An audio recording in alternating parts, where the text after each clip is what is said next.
Dusty, snap out of it! Any of this look familiar? Our constellation contact is on approach. Yeah, but come on. Exploring space? Who does that anymore? Ain't the space we've already got complicated enough?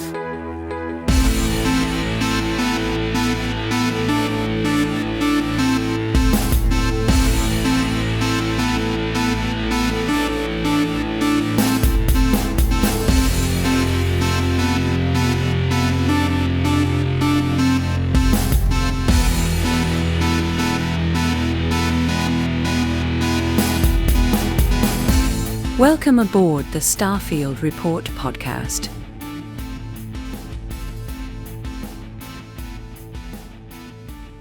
Welcome, everybody, to the Starfield Report podcast. I am your host, Kenneth Smyson, and with me, as always, is Jax. How you doing, Jax? Doing great. Good morning, everyone. How are y'all doing? Hope to find you well today. Yep. And we are going to be finally finishing the Starfield main quest today.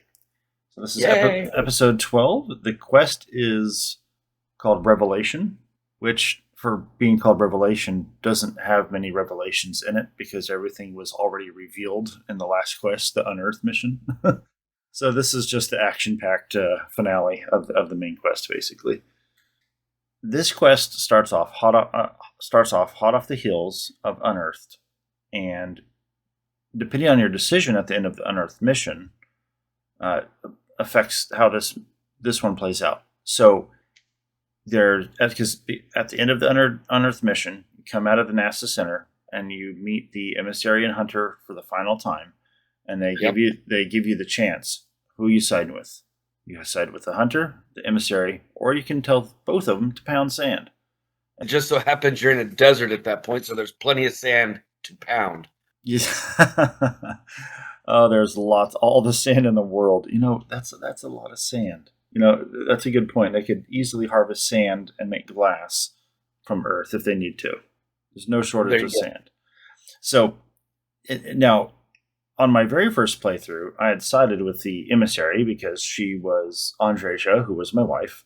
And so I was totally emotionally captured by that, But the last couple playthroughs, I decided not to side up with either of them. And we've discussed this a couple times before where like you use the term gatekeeping, where basically both the hunter and emissary are kind of in their own unique way, but they are trying to control who gets the artifacts. And so us as the player, we actually have the opportunity to tell them, sorry, we're not doing it that way anymore. There's a new sheriff in town. Mm-hmm. Now, have you ever chosen the hunter? No. Yeah, I have not yet. On my Ronin character, I'm going to kind of the story I have in my head for her. She'll choose the hunter at the end, and for reasons we'll get into at the very end towards the end of this podcast once we get to the end there. But yeah, so this quest is pretty straightforward. You already know everything there is to know at this point.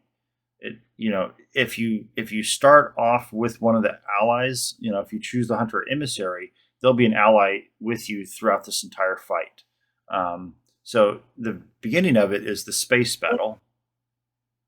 I don't think I've ever chosen either one of them, because never have I had a companion of one of those two with me, ever.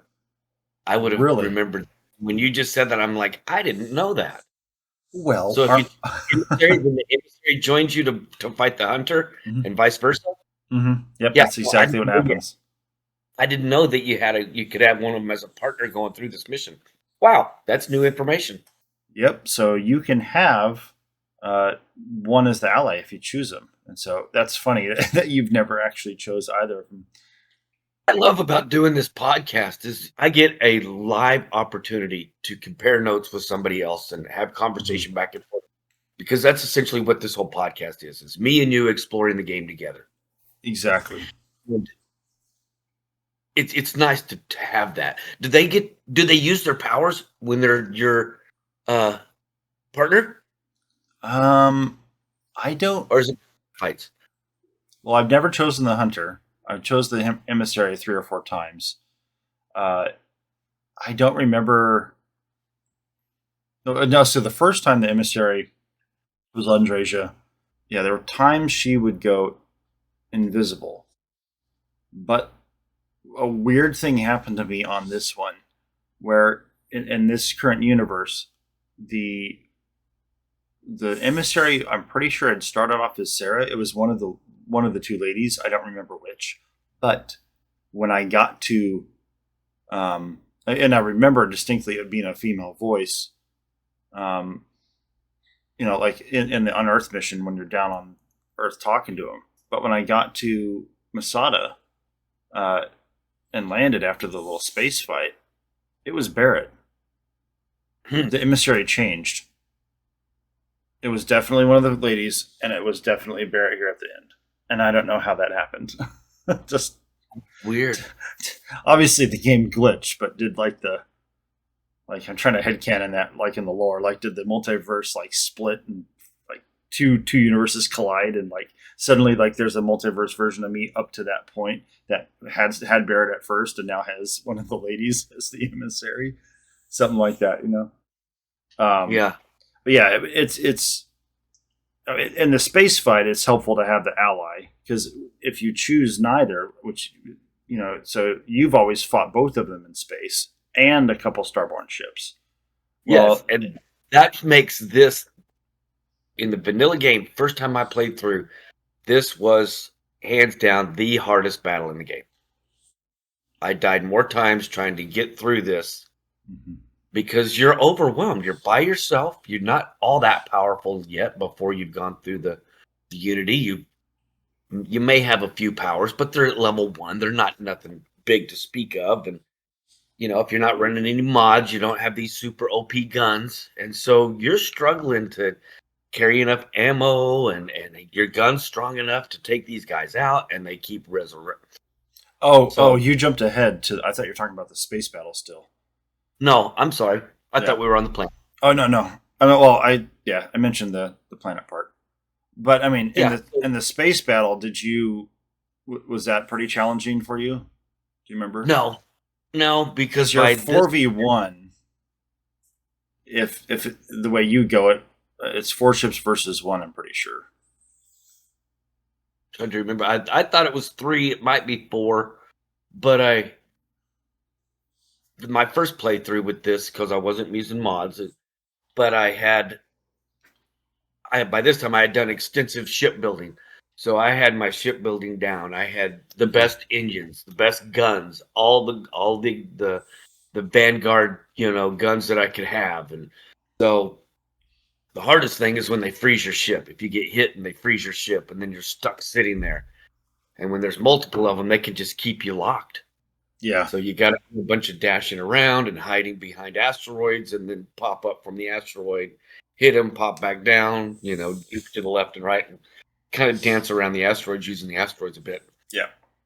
That wasn't too bad. I don't remember that being that bad. Of course, game came out in what?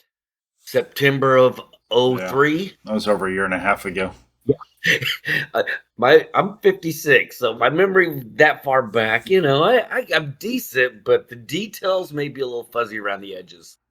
I'm pretty sure it was the same for me, because in this space battle, I had already maxed out a lot of my ship skills by the time I got to this point on my very first playthrough.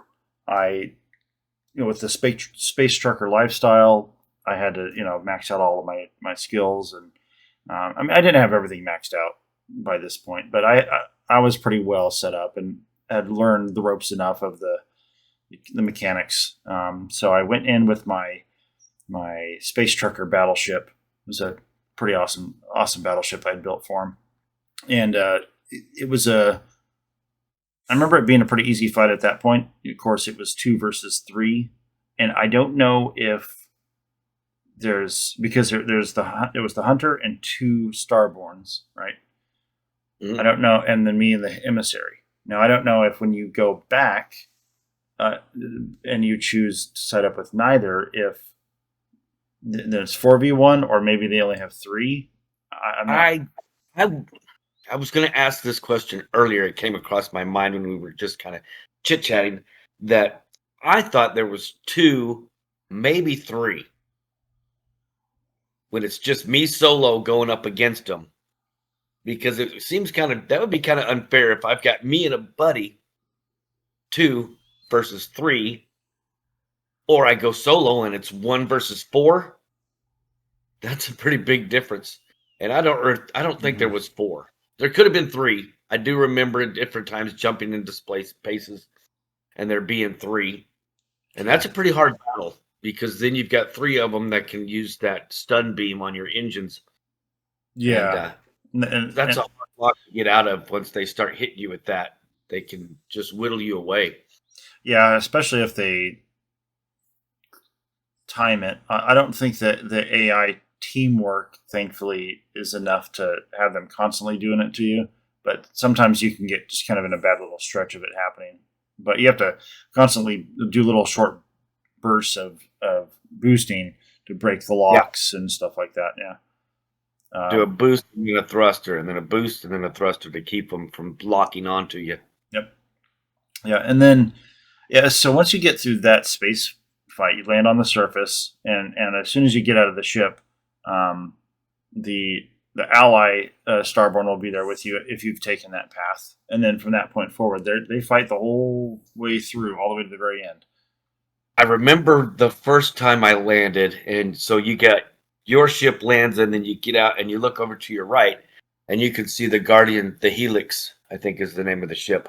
Oh, yeah, okay. Ships, and I can't remember if you could see both of them lined up there, or if like they left one in orbit, and if you're by yourself and you don't pick either one of them, maybe the 2 of them got together in one ship, and then both of them land. I can't remember if there's 1 or 2 ships landed there on the pad beside your own. I'll have to pay attention next time. Yeah. I do remember as I started walking up to the base, it kind of corrals you into this entrance. Mm-hmm.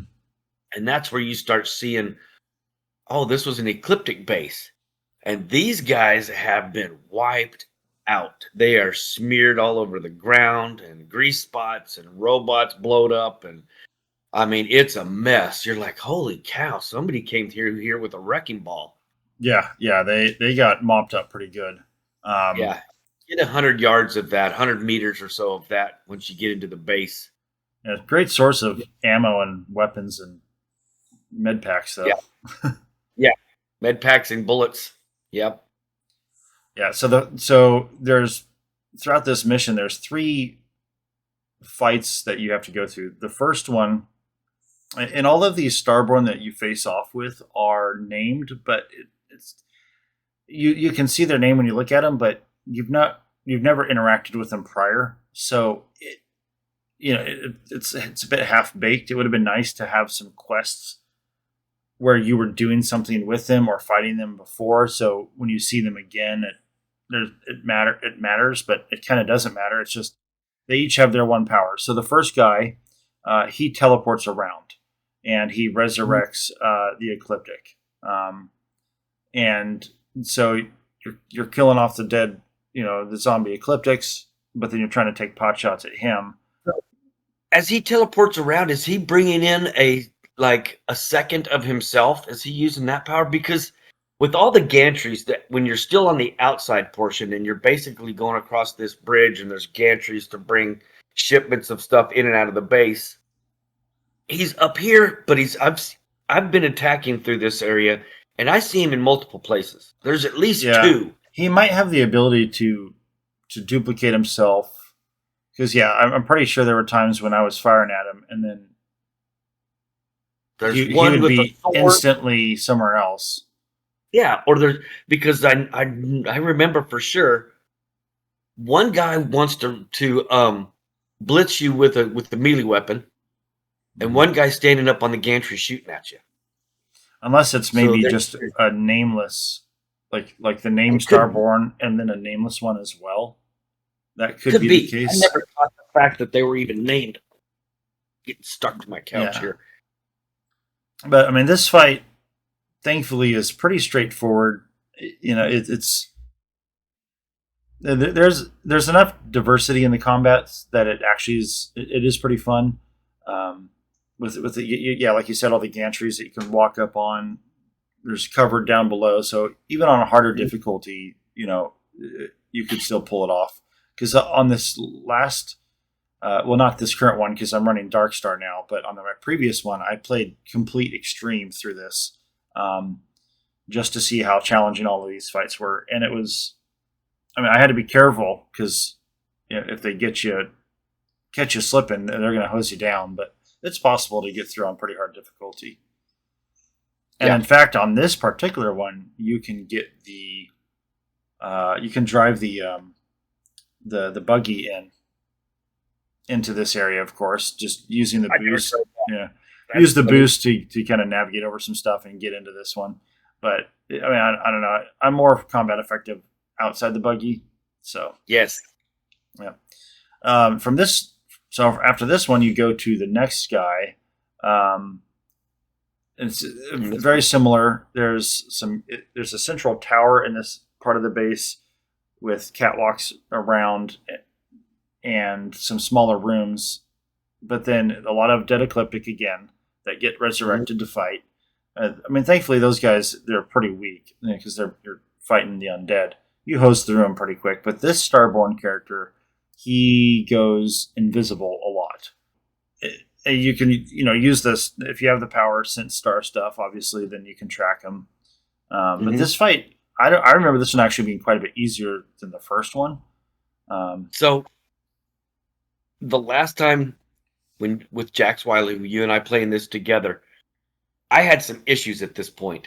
And I tried to do this a little bit different. And instead of going in the front door, I used my boost pack and skipped the whole bridge and the gantry area and boost packed over the water onto the glacier and then snuck down, dropped in, and then went in that way. So I skipped the whole first battle. I didn't even mess with that guy. And as I walked in, since I am using Darkstar and I had overpowered weapons and I had plenty of powers and all that, I just hosed everything. And there's a locked door for you to progress. Certain things have to unlock and the story has to unfold a certain amount before you're able to access that door.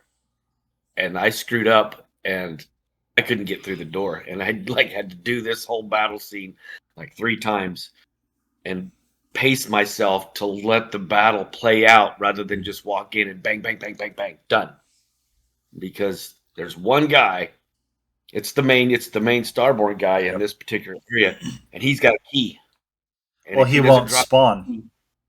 Yeah, or he won't spawn. Yeah, that's what I was having. I was killing everybody so quick that he didn't spawn back up. Well, for me, the one and only time I tried skipping that first battle by using boost to get around it, I went in that area and nothing spawned. Well, because the Starborn is the one that raises the ecliptic from the dead, and he won't spawn. At least he didn't for me. So I'm just running around like, hey, I was hoping to just blitz through it, right, to get to the temple. So I went back around, boosted back around. I went through the first fight, and then went into the area, and he spawned and started resurrecting the ecliptic. So you definitely have to make sure you do not skip the first battle. Yeah, because I think I ended up having to go backwards through the first fight. And so I backed into them. So they're all expecting you to come from the spaceship landing pad. And so you kind of catch them by surprise, and you catch them in the back. And you can take them out pretty quick. See, I didn't think to just walk backwards through the thing. My thought process is like, crap, I used boost to get around it and broke it. I should go back the way I came. If I was thinking, I probably would have came to that deduction, but I wasn't thinking. But that's... Go back a little bit. Yeah, that's great though. You snuck up behind him and hosed them all. Yeah. And so so you have to. I almost wonder then if maybe you could just run straight through the first group. I bet you could, because that would probably trigger all of the stuff to start happening. Yeah, because the second Starboard spawning, does he spawn based off of your path that you take, like walking through a certain trigger point somewhere in that tunnel system between the two, or is it killing the Starborn, the first one, that actually results in him spawning? I think it's triggered through walking through a certain area. Okay. And I don't mean like you have to walk down the center line of the hallway. You could be all the way to hiding, sneaking on the left side or the right side, or maybe, trying to sneak through the rafters and whatnot to the tops of crates and stuff. Yeah. But you go through a certain invisible point in the dungeon, Yep. then it starts to trigger the next happenings. And I think it was just a glitch, and it's probably just a hard glitch that if you don't at least start the first battle, the second battle doesn't start. Yeah. Be on a timer. Could be on a timer. Yeah. I don't know. Oh yeah, it could be timer. So if you are just boosting around it, there's not enough time that would have passed to start it off.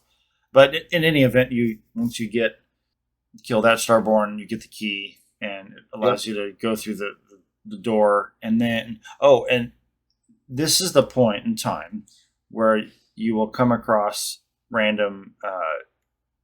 Well, they're not random, but they're all set because it's the same every time you go through it. But the first time you play through it feels kind of random. You go through those ripples in space time, and you get sent for a little short stretch. So the entangled. Yeah. So there's just like the entangled mission. Yeah. So I think one of them is at the very beginning of the game when you're walking with Lynn and Heller. You kind of walk through that part, and then you exit. But after you kill the second Starborn in that second battle, so then this is the point. I think it's like probably your third jump through the time and space anomalies, and you end up on the Soj ship with Petrov. The Scowl. Scowl. Okay, yeah. And this is if you skipped the main mission and you jumped through the Unity and you skipped the main mission and you didn't have the opportunity to get his suit the first time, this is your final opportunity to collect the collector's suit, because he'll be there and you'll jump in and it'll be very similar to the original battle. And so you'll have all of his guards running around and him, and you can take all them out and you can loot the suit off of him this time. Yep. If you didn't get it before, because the Starborn will kill him instead of killing one of your teammates.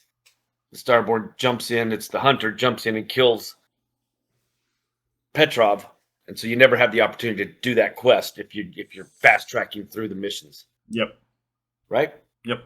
And I actually verified that because we had talked about that possibility on our last recording, I believe. So I actually made a point to test that and to make sure I could collect his suit. I mean, I'm not a big fan of his outfit, but the thought did occur to me then, for players who like that outfit, if you go through the main quest again and make sure to do the long way and come across him again, obviously one of your companions will be sacrificed in the process, because if you choose to go to the Scowl, that means you chose not to have the artillery on your ship, which means you are going to lose a companion. But if there's one that you want to sacrifice, like most people, Sarah, then you can get the outfit from him there and get it again later.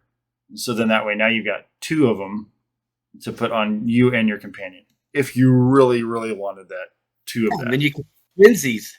Yeah, you could be little twinsies with your, and then that'd be, if you made a character that looks like one of the companions, and you're wearing that suit, then it's like permanent. It'd be like a permanent Starborn duplicate kind of thing going on. It's even if you don't like the suit, that's people that play these Starfield, Fallout 4, Skyrim.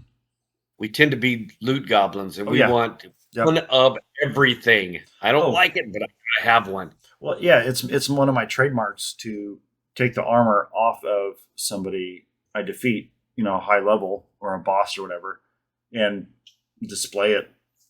Somewhere. I did that not so much in Fallout, just because the vibe of that game. It's more, I don't like to build, a home. I mean, Fallout 76 notwithstanding, but in Fallout 4 and Fallout 3, I had a home, but I didn't do much in there, in those homes. But in Skyrim, I remember the mannequins you get in your Hearthfire houses, or even the houses you buy in the game. I would always put armor on from like Ulfric Stormcloak when I killed him, or when on a different character I went through Pro Stormcloak and I killed the general or whatever his name was. Yeah, so you can get the two of his outfit, and then this is where you go into the final fight. Well, against a Starborn, not counting the Hunter and Emissary, and this one's the most challenging because it's going to be challenging when you land at the bottom of the elevator shaft, and they have a ton of ammo and weapons. Right? Like There's classic. They're giving you every gun, every ammunition, every grenade, every pylon, every mine. Yep. You look at that and some people would call this a clue. Yep. And it's like, dear Watson, a clue. And so this fight, the first time, was so challenging because this is the guy that duplicates himself multiple times, and you don't know which one is really him until you start shooting and hitting him, and if it dies relatively quick, it wasn't him. Yeah. And then he'll only let you do so much damage to him before he teleports out to somewhere else in the cave. Now, once you're a higher level, or if maybe you're lucky by then and you have the what's the phase time, so you slow time down, that immediately makes this one such an easy fight, especially if you've already accumulated some of those the essences, where it temporarily allows your powers to recharge faster, so you can constantly use the slow time or phase time. That makes this fight so much easier. How do you use those? I've never ever used any of the essences ever. I don't even know how to use them. I mean, as a character, a player, that I don't really do a lot of the powers anyways. Partly because the fights are so typical. Most of the fights I'm in are so short that I might hit a power once and then be done with it. Right. And that's why I don't care about the bleed effects and the poison effects, because by the time that matters, you've already shot them a half a dozen times and they're dead. Doesn't matter. Yeah, exactly. It's like you're saying, the Starborn effects aren't as effective as a good automatic gun. Yeah. And so, these powers, I don't use Solar Flare or any of the damage causing powers. To me, they've always been so weak. I don't know, maybe if I'm not using them right, but I don't use them. So my powers are slow time, sense star stuff. Yep. And then depending on kind of how I'm feeling, I'm either going to just run with the gravity, the first power you get, the anti-gravity one that just makes everything float because it's just a fun power to use, or I'll use the personal atmosphere, so you have infinite stamina, which I don't use that one as often because now we have the buggy. But anyways, if you go into your menu where your powers are, you'll see an option to press X to use an essence. Okay. You can't assign it to your quick map. That's what I was getting to, is it makes it a pain in the ass to use. Now, thankfully, it lasts a couple minutes. Go into your inventory. The whole, what do you call it, inertia, or the whole immersion of the battle is broken right there. Because now you're digging through your inventory. You're going to use the essence. Now my powers are back. And so then I get back into the battle and I can use my power again. Okay, but now I want to use it again. So I break immersion. I go back into my inventory. If you could hotkey those essences, that might be make it a little more tempting to use those. But I've never, year and a half, level 2, almost 200th level characters. So 400 levels worth of playing, year and a half, and I've never used an essence one. because it's a pain in the butt to use. Yeah. I mean, it's like a mana potion or a magic potion, right? You drink Yeah, that. but you can hotkey those. Yeah, exactly. And that's the problem. So there should be a mod for that. Right? I mean, realistically, that should have been in the base game. Yeah. Like when you go into that menu, it should, when It you should give you an ability to favorite it. Push Yeah. the Y button, favorite Yeah, this, and then yeah. so yeah, because from that menu, when you're in that menu, the Y can button have- doesn't do anything. So they could easily just have X to use one right now, or push Y Yeah. to open up your favorites. Problem solved. Well, that's the same menu as got all of your Starborn powers in the circles. Yep. And if you hover over any one of those, the Y button appears and says fate, so you can favorite that. Yeah. But you can't go over to the essence and have the Y button appear to favorite that. Yep. So yeah, I don't know. Yeah. I mean, It would make sense when you could have your heal, and you could have your essence, and you could have like your food, mhm. right? All on one wing of your your fast effects, your keyed Yeah. effects. Yeah, because I usually have 3 powers to the left, 3 weapons to the right, 3 like my med pack and other stem stuff down, Mhm. and then to the right I'll have my landing bay remote, my cutter, and like another novelty weapon. What's your landing bay remote? What's that? It's a mod. Okay, it Yeah. makes the landing bay open and close. Yeah. Okay. Yeah. It is. Yeah, it's right? a pistol that's when you download the mod, and I'll showcase this mod sometime in the near future. Okay. It looks like a little pistol, the icon, but Uh-huh. it's in your ship's cargo hold. Then you can just put it on you, and now Vasco, if you have him assigned to your ship, you can go up to him and have him open your cargo hold, or you can just use that. And when you're Gotcha. inside your ship, when I stand up out of my cockpit, and I run back to run out, I'll hit it, and you can hear it while you're inside your ship opening. Gotcha. You can hear it, and then so when and it's The loading, right? Yeah, the loading bay. Yeah. Okay. Yeah. The little ramps, they go down and everything, because you see the animation of them opening and closing when you land and take off. Right. But I like the immersion. Ship. What's that? When you walk away from your ship, well, so then when you land and you walk away from your ship's left with the loading bay land. It's sitting wide open. Yeah, you're like, so "Hey, you can close it. I mean, it's I mean, I lock my car door when I walk away. right. Yeah, so it serves no functional purpose aside from just being cool Immersion. and immersion. Yeah. Mhm. And which is what most of my mods are. So, all right. So back to this fight.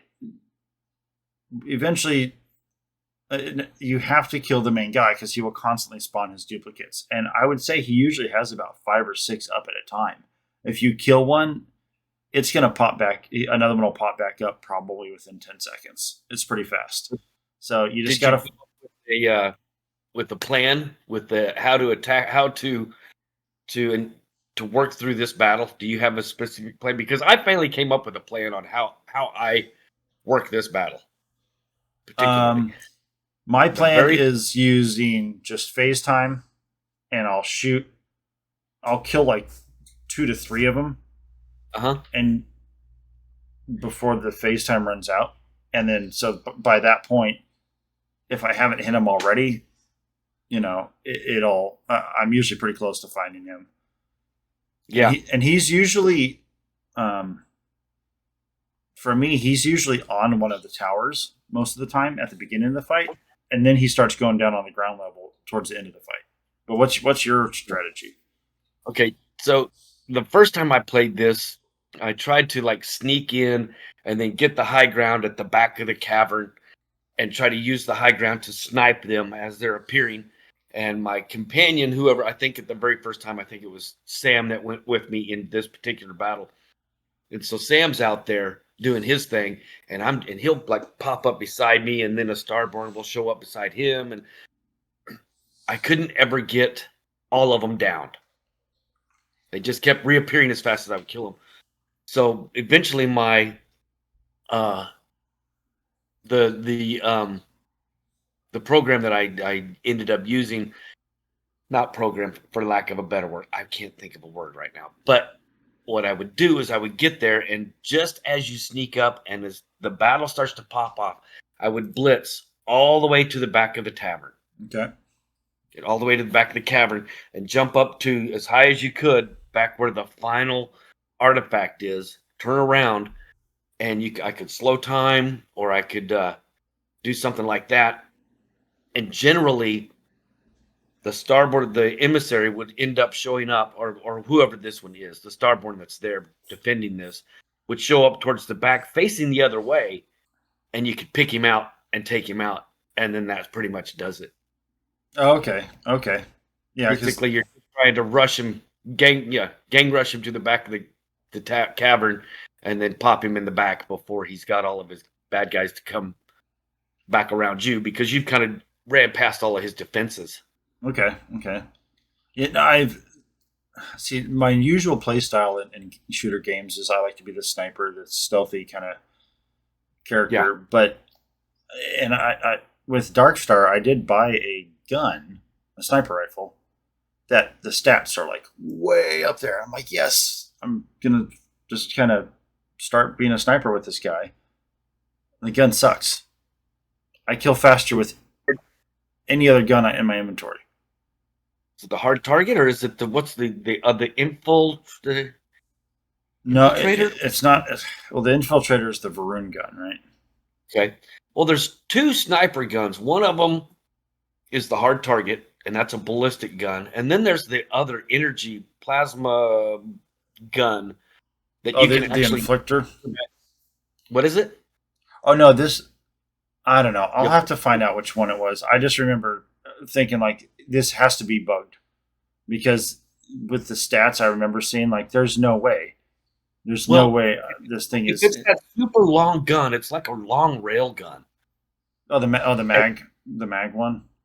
Yeah, and Yeah, the there's a mag trick sniper. you have to charge it, so you have to pull the trigger and hold the trigger back for like 2 seconds, and then when you release it, Oh. it gives you like this super burst shot. So it's really slow to fire, really slow to reload, but has this a massive one shot, one kill potential. So if you're sneaking and you're sniping, you get up there, you set up your shot, you pull the trigger back, you charge your shot, you get on, release, boom, and then you take your guy out. Okay. I'm gonna have to try that then because I'm pretty sure it's a mag gun, and if you have to charge that up, then I've been using it wrong. Yeah, I don't particularly like that gun too much. It's just too slow. I would rather use a fully kitted out Beowulf or the hard target for 5 shots right now. Really powerful 5 shots using the hard target. That's a pretty good one. The other one, and for the life of me, I can't remember the name, but you have to charge it. No bueno. I've never come across the hard target. Is it a reward from a mission or can you buy it somewhere? You can buy it, yeah. Okay. I think you get it. I can't think. I think it is level locked though. It's one of those there's certain armors you can't get till you get to a certain level. You don't start reaching those armors, and the hard target is one of those guns that you don't start getting till you're 45th level or something like that. I can look it up if we got a second here. Yeah, I don't tend to buy guns often, unless there's, unless there was one time I did buy one because I was using the Maelstrom for the longest time, and on probably 3 or 4 universes. It's my favorite gun in the game. Obviously, it's not the quote unquote best gun, but just my personal favorite. And on one of my universes, it was taking me forever to get one with legendary effects, or added effects, and so eventually I had to buy one. So the hard target is leveled out. You can get a base level hard target at level 1, but the calibrated one you don't get until level 42. Okay. Refined 52 and advanced 62. So the Is level advanced- 1 hard target, Is advanced the highest? yeah, and it's got a base damage of 258 damage and 107 DPS. Okay. So yeah, 258. That's pretty good damage Yeah. for a vanilla gun right out of the box. Yeah, I'll definitely have to. Without any added effects, and I mean, eventually when I settle into kind of refining, my running character is going to be a sniper. So I'm looking here on the Inara app on my phone, and even though the base hard target is level 1 gun, it's showing that you will never run across it below level 32. So you got to reach level 32 before it unlocks and starts being in the inventory of the vendor. Okay. You may run across luck. You may have the luck of the draw with the, random loot pool that somebody's shooting one at you. Yeah, or maybe a chest, but not at a merchant. Yeah, you're not going to buy one until level 32. Okay. Looks like the most likely place is probably Anaya Griffin in the Alpha Centauri. Okay. Who is Anaya? I don't know who that is. But anyway. Yeah. I think that's the Century Arsenal Alpha Centauri, because that's where New Atlantis is. Yeah, so, that would make sense. Yeah. She's got all the cool gadget guns. Yeah. So at this point, once you finish this final fight of the third underling or semi boss fights, then you go into the actual temple, and depending on your choices, you've got the hunter, the emissary that you could have sided up with, and so you would have an ally in the fight against them. Obviously, both of them have pretty cool guns that you could kill them and get off their bodies. Or you can do the option, which I did the last two universes, and I did this based on a roleplay perspective, is talking them both down. And because my diplomat skills and everything are so high, I'm able to easily, talk them down and talk them off the ledge. And then but if you don't do that and you do the fight, it's a pretty awesome fight because you end up going through multiple locations, kind of like the Entangled mission, fighting them. I know one's the NASA Center. I don't remember. I think there's two others. Well, I don't remember. I've only had to do the fight the one time.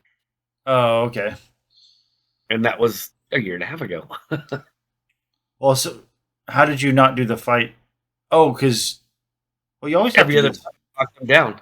Oh, you always have talked him down. Okay. Well, after the first time, my character's got the diplomacy skill and he's got the negotiation skill, and so it's not too difficult, and manipulation. So you can just manipulate and diplomacy your way through the dialogue tree and talk him down every time. Yeah. Okay. Yeah, I know. Because I know the NASA Center is one of the places you go through. I just wish I remembered what the other locations were, but I mean, it's places you've been to you would have definitely been to in the game by now, main quest related. I think one of them might be the lodge again, empty. I can't quite recall. But then at that point, if you talk them down, they'll give you the final artifact. Or don't they run you through this at this point also? Don't you run through like a city area and there's a bunch of civilians running around or is that only in the earlier when you're getting away from the lodge after I mean, maybe that's where one of the other fights is, kind of repeating that area somewhere near Atlantis. Running through Atlantis and everybody's getting shot up there, by Jameson Mercantile, and I was just kind of mortified by the fact that we're just running and gunning through the city streets and people are just getting wasted. Yeah, that probably, because I mean, it's been definitely a few months since I played through that mission, actually fighting through it. Well, in fact, I think the first time, obviously, you fight through it because you kind of have to. Well, you might be able to talk him down in that first universe, but it'd be hard because unless you really maxed out your speech skills right away. But then Right. in my second universe, I'm pretty sure I had to fight through it again. But I think probably since my third one, I think I've successfully. Yeah, so it's been quite a while since I've done it, but yeah. So when you kill him, if you kill him, you get the artifact off his body. If you talk him down, he'll give you the artifact, which would be interesting because does that mean that the hunter and emissary are just going to both retire and just settle in this universe? So Yeah, because how else? I mean, if you've got the final key to the lock, they can't get past the lock. Yep. They don't have the final artifact, so they can't get to the Unity unless they come and take it from you. Yeah, or go. Although I wonder if they're on your ship, they would because all of your the four main companions on your ship at the end of the main quest, they'll go through the Unity and become Starborn with you. So they could go on they could join you on your ship, and go through it again. They could do that. Yeah. And what really interested me when I was thinking about it was the hunter. We know he's Keeper Aquinas, but then I started wondering, okay, at what point in his life does he, whenever he goes through the Unity, what point does he like pop out, And you also have to factor when you go through the Unity and you get the different, which is the very next thing after you've killed them. You put you finish the armor on your ship. You go right in. You can go right into the Unity by trying to do a grab jump with the armillary installed and activated.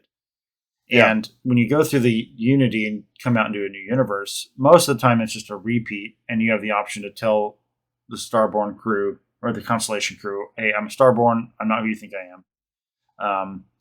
And then it makes the quest shorter because you're able to go and get everything.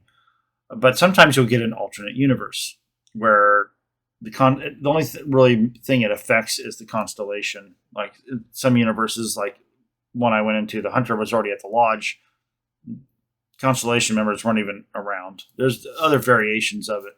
And then at that point, you can go up to the eye to just, Vlad's not even there, but you can go to his little console and get like pointed in the right direction for powers and artifacts. So Gotcha.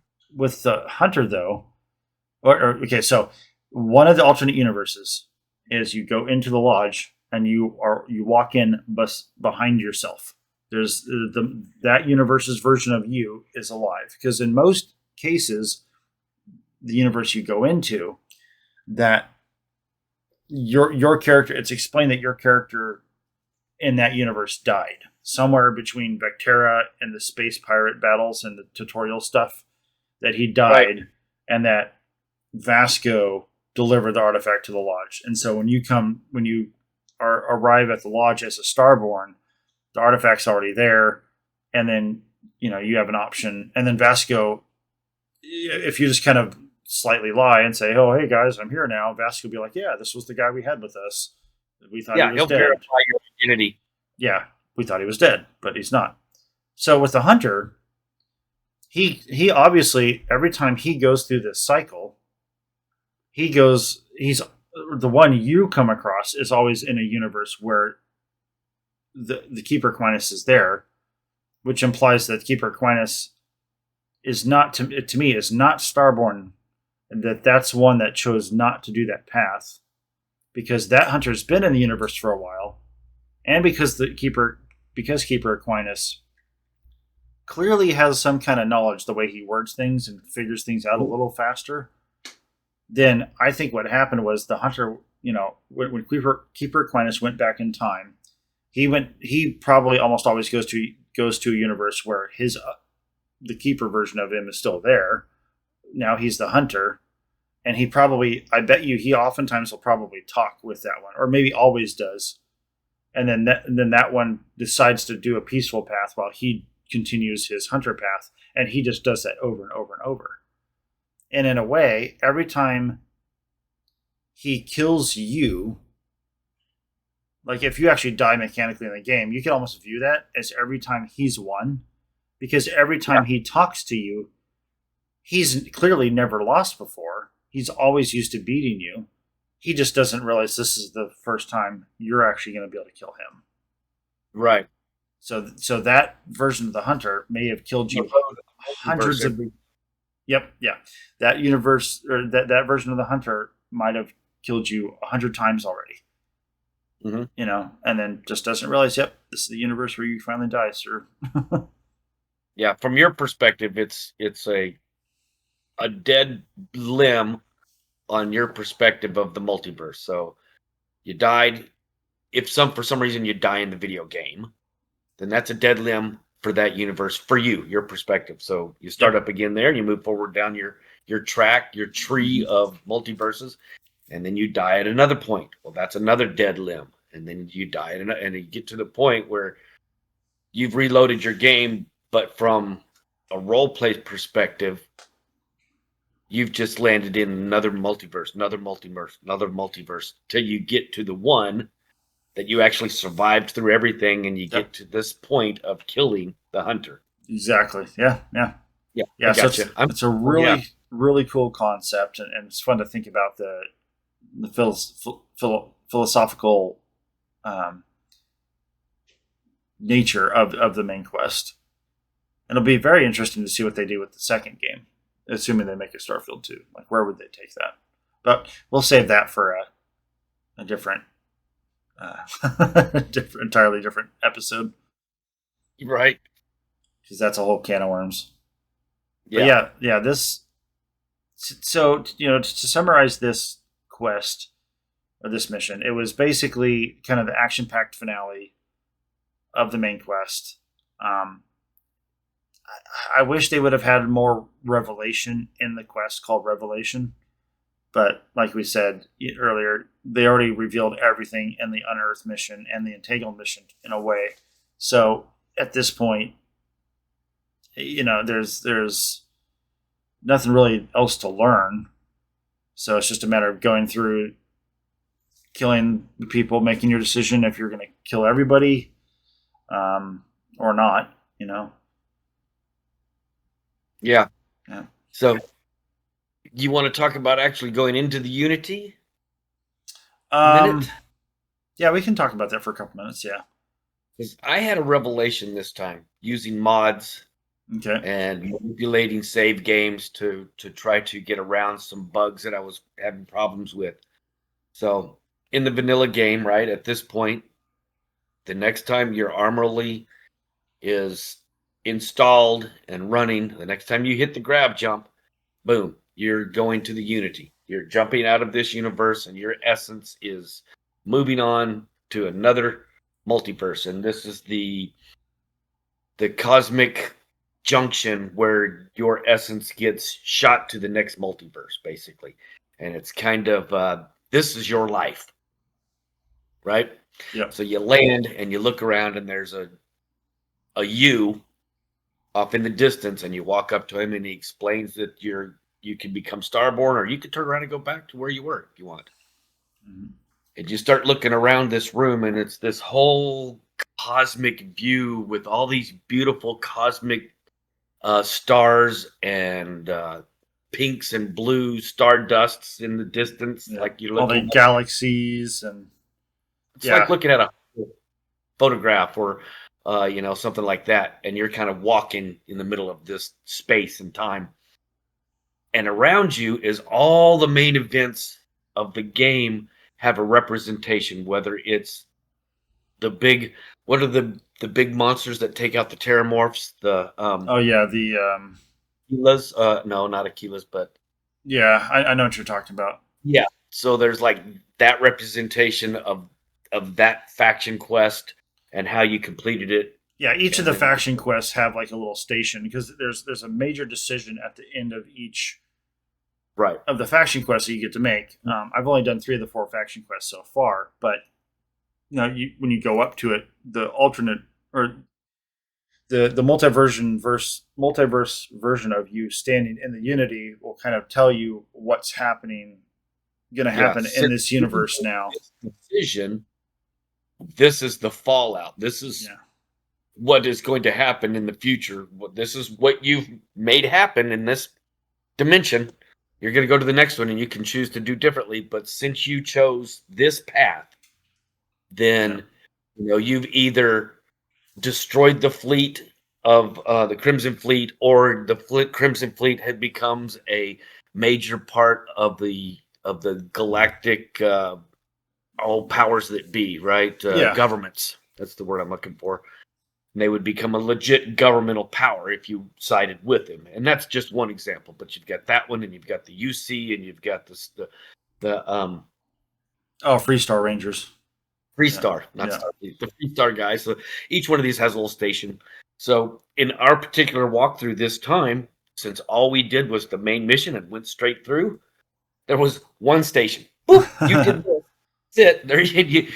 And the very first time I played the game, I did everything before I went through. So the place was full. This time, I kind of felt like it was an empty life, because I walk in and there's just the one accomplishment. You did this. Yeah, yay, you did it. A little broken, like I didn't do much with my opportunities this time, did I? But here's the thing I wanted to talk about. This is the bonus for anybody that's watching. Okay, if you're playing with mods, this is your point to reset your mods. And something I didn't know, but I tested this time, this is also your point to reset your character to unmodded character status so that you can continue to hunt for your achievements. So if you get to the Unity at this point and you turn off all your creations and you back them up with the Bethesda backup and then delete them all and then go through the Unity, your character is now vanilla again. So my character was level 178, creations out the wazoo. I deleted everything, went through, and now I have a vanilla character level 178. So now I can make the choice. Do I want to go hunt achievements? Or do I want to add a whole different mod list? Or do I want to reload my original mod list that I was playing with if it's working fine? Or you want to take some away and put some on? But the big revelation for me was that you can turn your character back to vanilla and go back to achievement hunting if you choose, because that's a big part of the community. I don't particularly do it, but I know a lot of people love their achievements, and they're really sticklers about, well, is that mod achievement friendly? Well, it doesn't really matter this way. You can play a modded game, still have that character, go through the Unity, erase all your mods, have a vanilla character again, and finish your achievement questing. Yeah, being a PC player on Steam, they do have achievements in there, but yeah, back when I was an Xbox player, I cared a lot more about achievements, but now I don't care. And kudos to those who do. But yeah, and there's a lot that do. That's a common thing, because my a lot of times I'll answer in a forum or a post in the Starfield community group on Facebook. A lot of times I might answer with a mod, like, oh, hey, try this mod, when they're it could be about any kind of topic. A lot of times I thought as a mod. And I usually will think to do mods that I also know are in creations. But then they're like, oh, well, is it achievement friendly? I'm like, well, no. Right. I don't know. Yeah. I don't even know what that is. So yeah, I thought that was a kind of a neat discovery for this week that I came across, and nobody had actually specifically mentioned that. Maybe it was glossed over somewhere here or there, but I don't specifically remember anybody saying that you can get your character back to vanilla after using mods. No. Maybe it's just something I should have known this whole time and never knew. Yeah. Yeah, maybe I don't know if you can do that in Fallout, because there's no way to. I mean, there's not a Unity in Fallout. There's not a Unity in Skyrim. So I don't know how you would unmodify your modded character like you can with this. Yeah, and see, I don't see how they're going to be able to get away with having presumably the next major game is going to be Elder Scrolls 6, right? Uh-huh. I don't see how they're going to be able to do that game without having a Unity in that game. Now, in this case, it could be just a simple side quest, or maybe even right near the starting location, you come across it, and they make it very clear to you that this is, they find a way to explain it in the lore. If they have something like the Unity in the next Elder Scrolls game, that'd be awesome, because then you just hop into it, go through it, it cleans up your game. Obviously the downside is you lose all your stuff, all your achievements, or not achievements, your rewards, but you're resetting your character back to the beginning. So Right. lore wise, it might not make a whole lot of sense, but I still think they should include that in the game purely for the I mechanical. guarantee you their writers will come up with some kind of lore-friendly way in the game to achieve a similar goal. Yeah. Because all of their games are just iterations. They're this idea of a open world game, and it's applied to the past, the present, the future, right? Between fantasy or post-apocalyptic or spacefaring, right? So you've got your kind of your three different genres there, but they've all just built off of each other. Yeah. So they will take Skyrim and use Starfield to build Skyrim a little bit better. It'll use this engine, so it'll be a little smoother. The creations will be a little easier, like they are in Starfield now. A little more accessible, probably, right? They'll change little things, update the engine a little bit, and then Elder Scrolls 6 will be a little bit better. Maybe no stutter. Wouldn't that be awesome? Yeah. Yeah, that But- stutter, that would be nice if they figured out what that was. And They'll come up with something. The writers will come up with a way. It'll be in the storyline somehow. I don't know exactly what. I mean, we've speculated that they'll have sailing ships and they'll be able to modify your sailing ships like you can your spaceships. that'd be awesome. Yeah. Now, in the next Elder Scrolls game, if they don't have some kind of a Unity thing, I guarantee a modder's going to do it, because there's probably modders that have already looked at how that was set up in Starfield, and they probably already know how they can easily duplicate that by making a little side quest, right there, somewhere in the next game. I mean, if it were me, I'd put it at the Mages Guild or whatever they're going to call the Mages Guild, in the next game.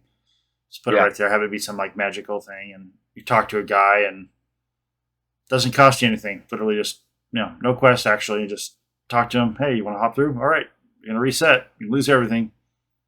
Yeah. And maybe I don't know if there's a way to make sure the game does a save right before you do that, because I know some players, because at least in Starfield, by the time you get to that point, you understand what you're about to do. Whereas I can see if it was too easily accessible, that might result in some players doing it without realizing what's about to happen. Well, yeah, because I was going to talk to you about this mod called the Unity Awaits, and one of the things that it says is you should probably be level 60 before you do your first Unity jump, because the game automatically ratchets up damage against you and ratchets down your damage output when you go through the Unity, and it does it 10 times. There's a 10x factor of this from your first Unity jump to your 10th Unity jump. Gotcha. And so you need to have more skill and better development of weapons to counteract the fact that the game is buffing your enemies and nerfing you every time you go through. So if you do that at level 4, and then you're also nerfed when you go through, you're making a hell of a hard game for yourself. Interesting. Yeah. Maybe impossibly so. Well, fortunately for me, I was already level 60 by the time I went through it the first time. Because I immediately started kind of just exploring, having fun, did the Freestar Ranger quest, did the Crimson Fleet quest, Pro Sysdef. Then I went ahead and went back and did the main quest. And so, yeah, I was over level 60 because I had looked up okay, what's the highest level thing you can have on your ship? And I'm pretty sure at the time it was level 60 items, like the reactors and grav drives. And I wanted to be able to So make you a fully always maxed unlock- out ship before going through Unity and losing it. So Yeah, you have all your unlocks Yeah. done at that point. All your weapons, all your armor unlocks, all your spaceship unlocks. Yep. So, all right. Well, that brings this episode to a close. But a lot of fun getting through this main quest. I mean, granted, it's on repeat plays. I don't think it's as fun, which is nice that they give you the opportunity to do the accelerated version of the quest and just get through it. But the first time, it was a lot of fun. Just the whole sense of exploration is on point for me. Now, having been a NASA fanboy as a kid, just going through this main quest and just kind of trying to picture myself really in this world and enjoying the adventure that that Bethesda puts us on. And there's definitely some writing issues I have here and there, which I've probably hit on quite a few of those.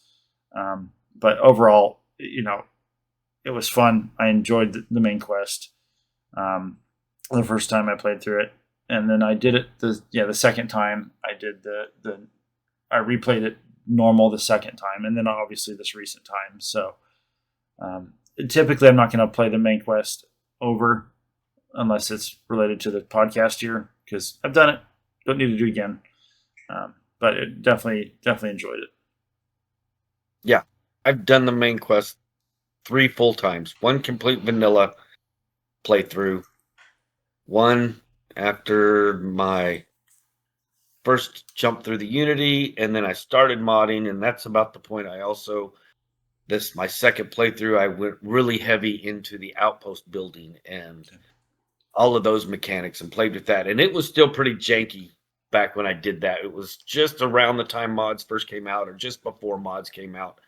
And so it was still pretty janky to get everything to work right and to get power to everything and get all the ships coming and going and manipulating all of the different systems. It takes a while to wrap your head around what exactly is you're doing, or how you're building it.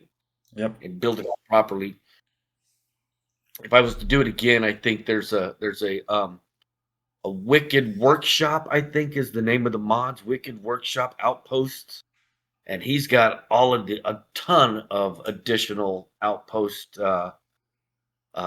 building blocks. So all different habs and all different set pieces that you can set around for cranes and gantries and different buildings, and several different mods that all build out the outpost building concept. And it's pretty cool. If I do an outpost run through, I'll probably download his and turn some off and turn those on and try that out.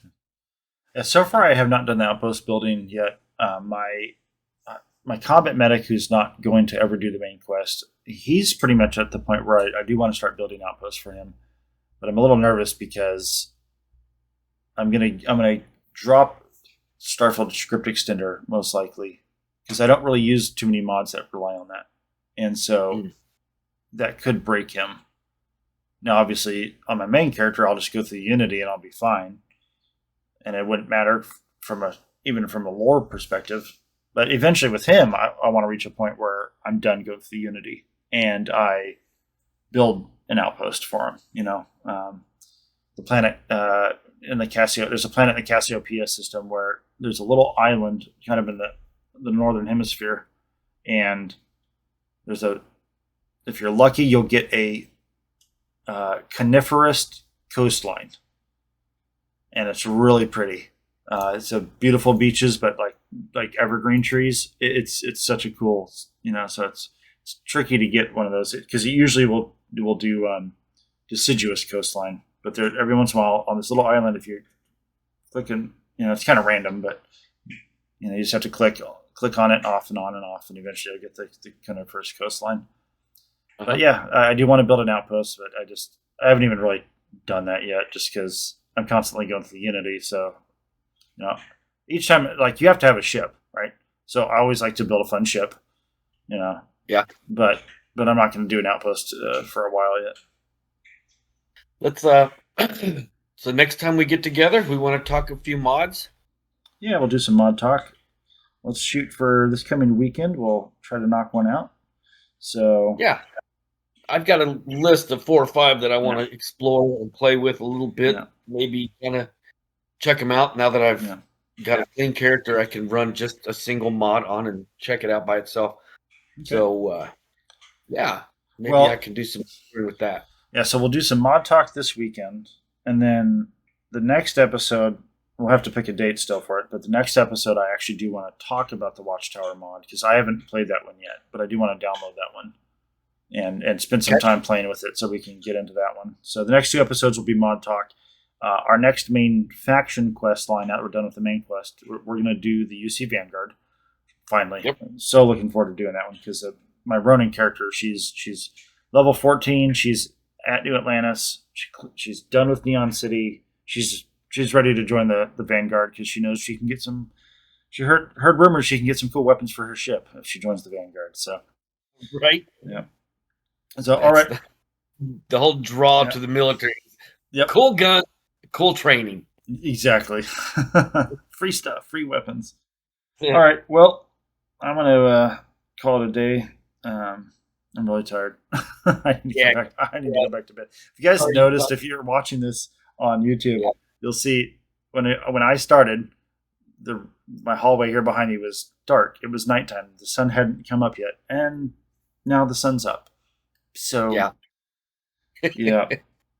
And plus a lot of interruptions from my kiddo. So this episode will probably be about an hour, but it's taken an hour and 45 minutes for us to get to this point. So that's okay. It's always enjoyable talking with you. Yeah, always fun doing this podcast with you, Jax. So let's see here. Yep. So next week we'll do some mod talk, and it's going to be a good time. Well, I'm pretty much brain dead. I've got to get out of here. But any last words there, Jax? Drive fast. Take lots of chances. Alrighty, folks. Well, as always, it's been a pleasure. If you have any feedback, you can send it into starfieldreport@gmail.com. Starfieldreport@gmail.com. I was thinking a Skyrim addict there with the A at the front, but no. So starfieldreport@gmail.com is our email. Send in your feedback there, and we'll get back to you. If you have any screenshots from the game, send them in, and we'll put them in the end credits of each of these episodes on YouTube. All right, folks, take care. We will see you in the Starfield. Well, that was some fine work on the pressure.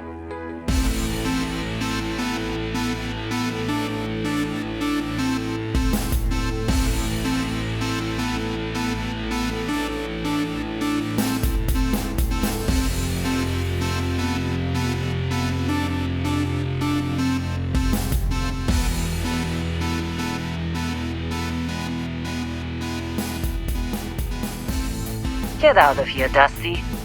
You're on to bigger things.